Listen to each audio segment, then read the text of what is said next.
Okay, hello, welcome again. This is Renee Mass with Alter A Investment Properties. So today we have a guest once again, and this guest comes all the way from Manitoba, Winnipeg area. Yeah. So, today's topic is about rural investing. There's a lot of people invest in cities, but no one really thinks about investing in rural areas. So, Candice, hi, welcome. Hi. Thanks for So, how having did me. how did you get started in real estate investing? So my husband purchased his first rental property when he was 18. Mhm. And so he had saved up enough money from menial jobs, and his dad said, before you blow it on all these crazy things that teenagers blow money on, like cars and sound systems and all that kind of stuff, you really need to buy a rental house. And so he was really worried about that, but he said, okay, Dad. So he bought his first property, and his dad said, if anything goes wrong, I'll help you out. And so that was kind of how he started. And I met him, and we got married when I was almost 20. And so I got Wow. married with benefits. He had those two properties when we got married. And then within the first year or so, a fiveplex came up. And it was just sort of through the grapevine that we heard about it. And I said, let's do this. And he said, we have no money. This is 5 units. I've And I heard this said, no, before. no, it'll all work out. So that was our first purchase as we got married. That's amazing. That's quite Yeah, a story. yeah. And you do most of your investing in rural? You bet. Yeah. The smallest town is probably about 500 people, and the largest is Mhm. a small city, 15,000. And why did you choose rural? Well, we live rural, and so it's the Okay. area that we're both from, and that's about 45 minutes from Winnipeg. So it is a fairly easy commute to Winnipeg. It is rural, but there's still that ability for renters to be able to work in the major city and commute back and forth comfortably. Great, great. Can you tell me about the advantages or disadvantages of rural investing? Yeah. So the advantages are that everybody knows everybody, which is a good Mhm. thing. And Yes. so if you're looking at tenants, a lot of times you kind of their friends or their family. You don't maybe have to do as much searching and background checks because you know everybody's background and where they've kind of Mhm. come from. Because everybody knows everybody, you're not going to have as much people doing the midnight moves because it's going to Oh, kind of get yes. around in the community and stuff like that. And so there's a lot of benefits like that. Any disadvantages?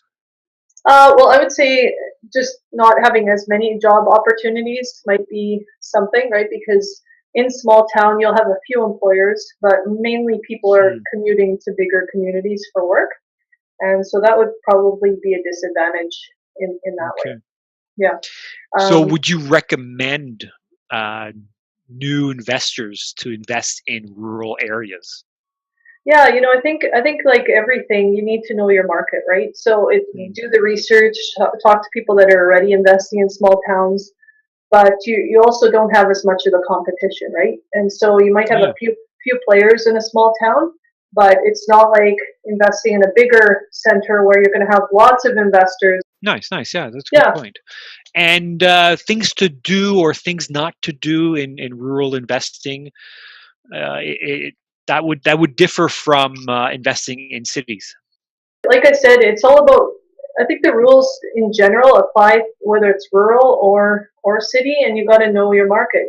So somebody might make the argument, well, it's a lot safer to invest in the city because you're going to have more tenant options. But if you Mhm. don't do your research and you just purchase any home in a city thinking, well, I'll be okay, maybe you've invested in a bad neighborhood, right?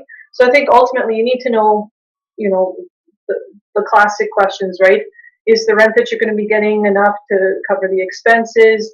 What's your exit strategy? Um, Knowing your neighborhood, knowing your market, knowing your Mhm. target renter, right? To make sure that if you're investing in a certain area, is that mainly older people living there? Well, then is that the type of tenant you want? So just those basic questions I think apply no matter if you're investing rural or within a city. How about comparables? Do you find it easy to find comparables in rural homes? Well, especially for multifamily, that can be an issue, and that's a good point to bring up. When we bought our fourplex, they were pulling comparables from a completely different, within the Mhm. same area, but not within the same town, because appraisers like to use data that's only within 6 months old.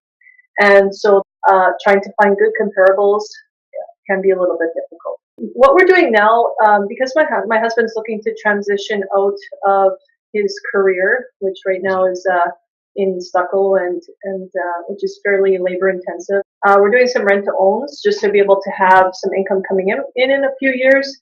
And as you know, rent to own is a little bit more of an income strategy versus generating, a long-term wealth like buy and hold. And so while buy and hold is our main strategy right now, we're doing some rent to owns just to be able to give us more options in the next few years.